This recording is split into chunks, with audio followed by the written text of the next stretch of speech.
Here now, walking with the shadow. Yeah, I was thinking of talking about this channeling stuff. What the hell is channeling? What on earth is channeling? And yeah, I'm coming from the perspective of this stuff is difficult to listen to because you're not just talking to a human, but a human is involved. You're supposedly listening to spirit, but what is spirit? And perhaps in one of my favourite people that I am listening to, you're listening to angels. But what are angels? Kind of thing.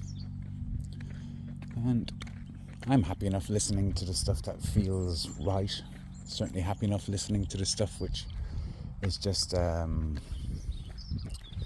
which is reflecting back to me stuff I've already thought and experienced, revelations I've already had. And so it's comforting to hear from anyone else those same kind of things. And thus we speak, don't we? It's the idea in communication to try and put across to someone something which they may have some understanding of, but you can give a little extra understanding. But also the idea that in sharing things we don't feel so alone and necessarily feeling as if we're mad or just going around in the head. Self-doubt and self-criticism and all that kind of thing. Or the lack thereof, and the total psychosis of utterly believing what I think just because I thought it. Yeah, channeling. So the other thing about the channeling is that to share channeled messages, or videos of channeled messages, is to invite all kinds of cynicism back from people who discredit it just because it's coming from spirit, or it's coming from a human. That there is the doubt around, is this person who thinks they're channeling an angel actually channeling a demon? Is this person who thinks they're channeling God really just channeling their own religious upbringing beliefs about God? Or on a Jungian sense, is whoever is channeling really just expressing their own subconscious and attributing it to some archetypal idea of whatever form of an entity. And so I'm contemplating all of those things for a long, long time. So in the writing of my own fairy tale book, man, when I looked back over these books that I'd written as a teenager, these notebooks, and saw that in amongst the teenage ramblings were poetries. And I hadn't ever realised I'd written poetry. So it was a little bit of a shock to me to say, oh, look at that. That's flowed out of me and I wasn't even aware of it. And in reading back over it, going, wow, that really rhymes and has a sense and is saying something. It's not just rhyming, it's got a sense. But the thing about the poetry is it gives some idea about a higher mind or a deeper seated consciousness than the mere mind. Because the internal rhyme schemes themselves, the way it flows off the tongue. And these days I contemplate that that's the right brain that's completely open to the whole field is able to write things which are like dewdrops instead of merely molecules joined together. There's a whole glistening kind of thing, a beauty. There's the thing, there's a beauty in it. So,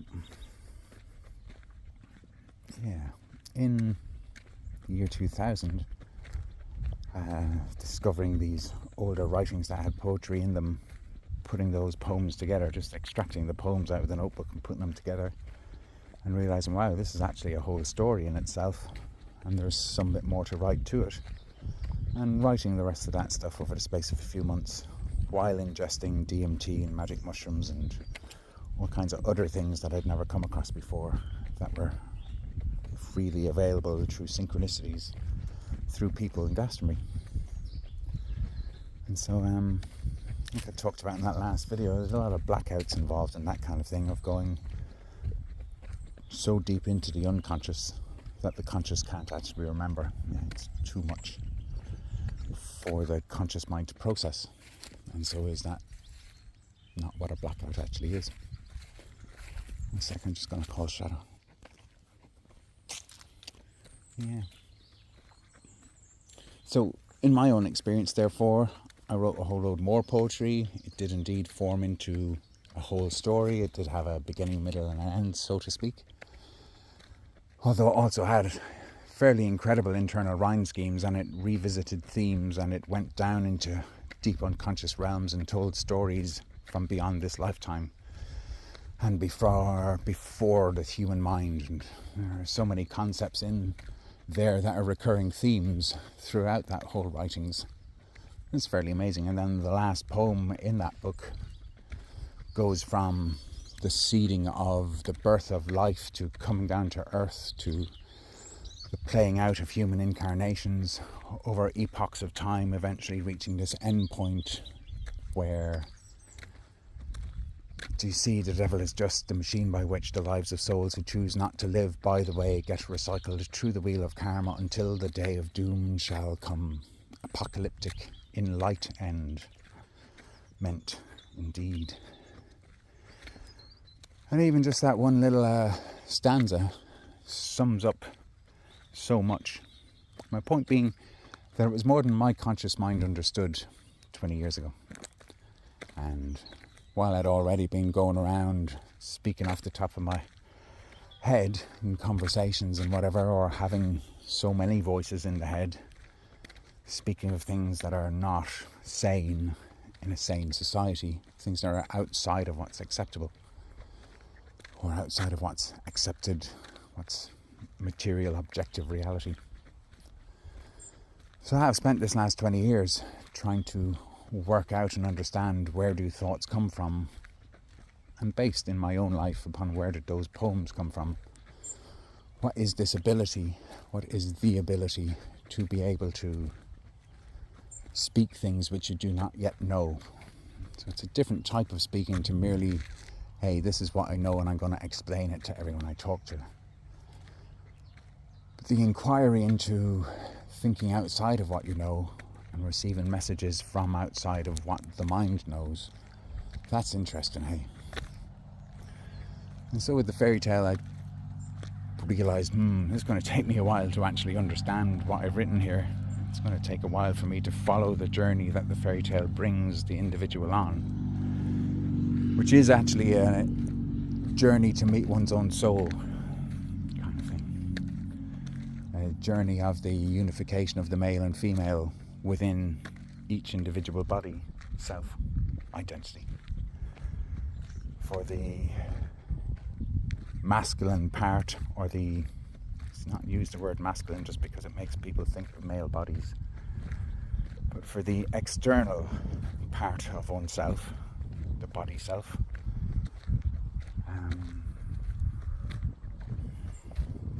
to meet its soul self.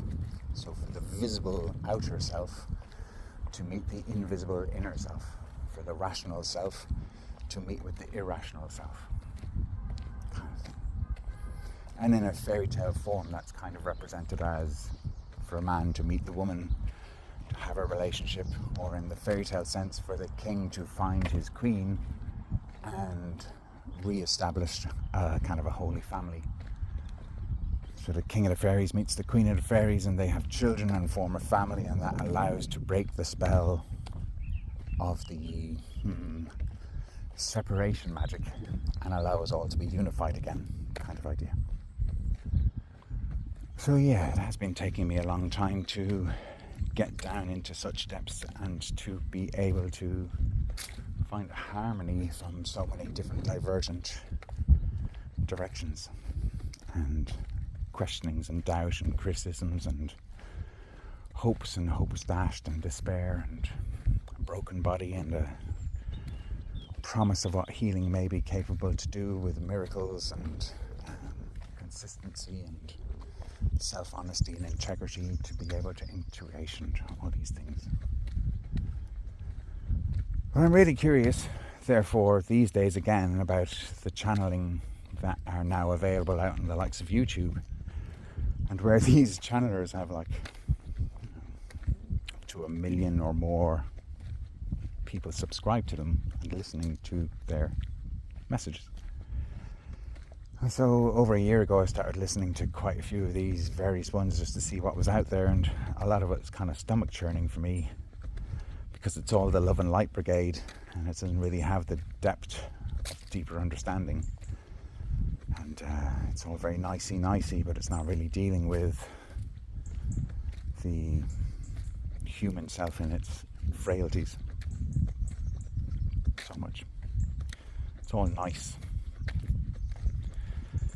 And yet there's one woman in particular, but there are a few others maybe, whose angels that she's channeling, the stuff they actually write through her is so similar to the stuff that I write. I find that curious, and the things that they are explaining are similar things to what I understand. And so that one lady made me most curious because she writes the stuff down and then speaks it out and then talks about trying to figure out what is this message. So I'm very intrigued by somebody who isn't just going, I'm a channel, they're saying this and I trust them, so whatever they're saying I totally vouch. This woman vouches what she's getting, but she does have to try and figure out with her mortal mind what is it that's after coming out of her mortal mouth from some immortal beings. So that speaks to me in the similar experience, and I have an empathy for her where sometimes, man, I can understand what those messages are really saying from my own experience deeper than she does when she's doing a breakdown the day after having written. I'm like, wow, it's very cool, actually, the level of honesty that's going on there, and some naivety and whatever else. So, yeah. But the difficulty is in sharing something like that on the Facebook, even in a comment or as a post, because of the awareness of, people don't like that kind of stuff, and I'm going to get tarred with that brush. I'm going to be positioned as if I'm one of the love and light brigade, when really I quite like the shadow and the deepest darkness, and have a very different view to the love and light brigade. Yeah. So I don't necessarily have an end point to speak in this video, and in many ways I've put it off for quite a long time to even make a video like this, about this. So much of what I've listened to over the last couple of years especially is beyond the truther stuff and beyond the they are doing this to us stuff. Because I've studied into what are everybody saying about that, and yeah, okay, it's a certain sort of psychology to see things in that way. There's a guy called Donald Hoffman, he's a scientist over in America, and he's talking about stuff of how what we perceive as the outside world is really a kind of a virtual reality where we're projecting what we see rather than receiving what's actually there. There's a match between what we're receiving and what we're projecting. And it causes one to have to look a little bit scientifically about what is the nature of reality and concepts that the internet allows us to consider. So I find it easy now to consider that being in a body is a similar analogy to wearing a virtual reality headset. And when you've got the headset on and you're immersed in the visual cortex of whatever it is you're experiencing through the virtual reality, your mind believes it's really going on, and there's a suspended disbelief that allows you to be fully immersed. I imagine, I haven't actually done it, but nonetheless I'm saying that the virtual reality is an analogy of what we can experience inside in our own minds, of letting our imagination run wild, or being tripped into being fully convinced that because you're seeing it, it must be real, and never questioning that perhaps you're seeing it from an angle that isn't accurate. So when people talk about the truth and argue about the truth, they're generally convinced that they have the one truth, and if anyone else's truth is different, it must be wrong. And so people waste so much time trying to correct each other without being self-aware enough to know that none of us have the whole truth in our embodied mind. And therefore the best that one can really do is put the partial truth to the side and try looking at things from different angles. So to understand like that the truth is an upright thing, and we're coming at the truth from angles.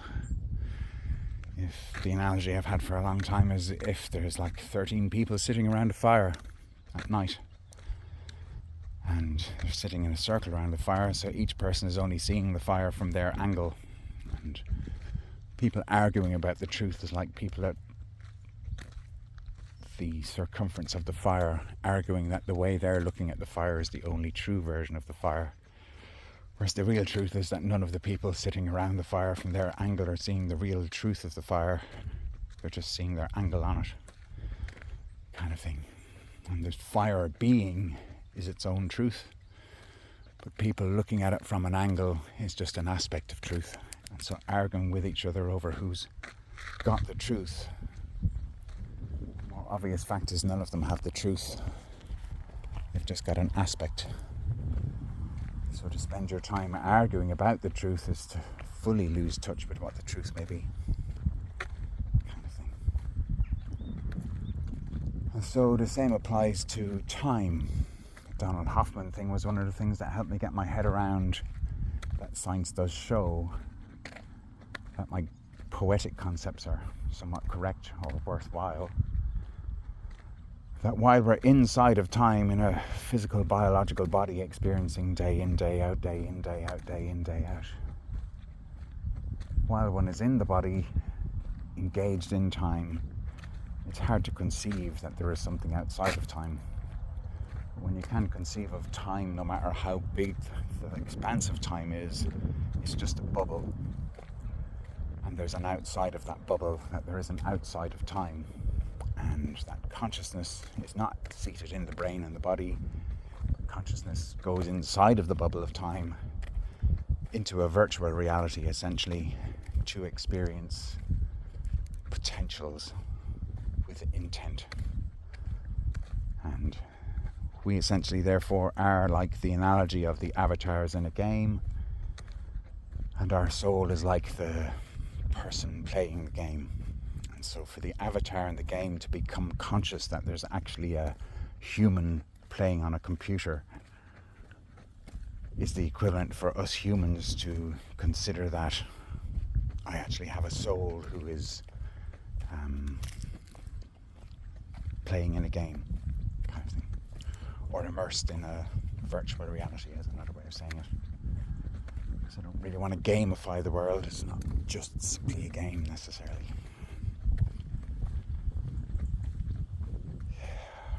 So the idea that there can be an outside of time and that one can have a soul, and that soul consciousness projects a part of its consciousness into the body realm, inside the womb, to be birthed and have a birth chart and have a destiny around which ideas of free will can play out. And now, in our common world here and stuff I chat about, you've got people talking about being awakened and when I had my awakening and that kind of stuff. Which, you know, my 13-year-old daughter asked me the other day, what does that mean? What does it mean to be awakened then? And I'm like, well, the concept I've just said, if we're actually immersed in a kind of a collective dream, to awaken from the dream is to at least realize that I'm dreaming, and to be able to lucid dream, to be able to be both in the dream and aware that it's just a dream, kind of thing. And that should give one the freedom to not really care too much about what's going on in the dream, in terms of not being so fear-filled and not so worried, not so anxious. But this is where healing comes into it. Having been quite anxious for one's lifetime and having gathered experience in the world, being judged by the world and being self-critical about one's own past behaviours, it's not so easy actually to just wake up from the dream and feel like, wow, everything's cool now, I don't mind what's happening. There is still all the anxiety, there is all what's been stored in the vagus nerve muscles, and that requires healing, and that takes time. I'm going to leave it there anyway. It's nearly dinner time in our physical world and my dog has actually run off, so I'm going to stop this video and start calling him back. Thanks for listening, and yeah, I hope it's mellow for you listening to this, because yeah, there's a difficulty in recording these videos. It's alright for someone who's doing research and presenting their research, and it's all quite factual and stuff, but what I'm up to really is just owning my own story and not projecting it outwards as if you should know what I know. Aha, there's my dog is back. I do speak in the I an awful lot, and that's because I don't want to speak in the third person type thing and project it out as if it's externalized. So I am actually just trying to work myself out in these videos and being willing to share that kind of a immersive journey and share some concepts and have some feedback, and also work on overcoming my own fear of criticism and exile and all of those things that are in my vagus nerves from my perhaps past life accruement of experiences in which being so far outside of the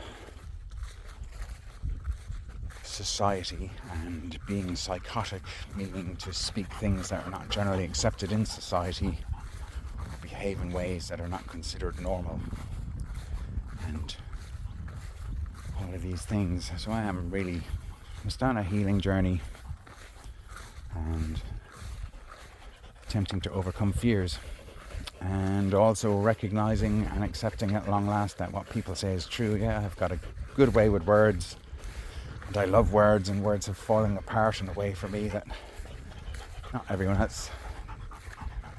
can express the way I do, and that I'm able to put into words what people may deeply know inside but generally don't hear or don't find so easy to express. So yeah, I'm just playing about really. So I'm just asking you not to have any great expectations, and therefore find it easier to not put myself under an expectation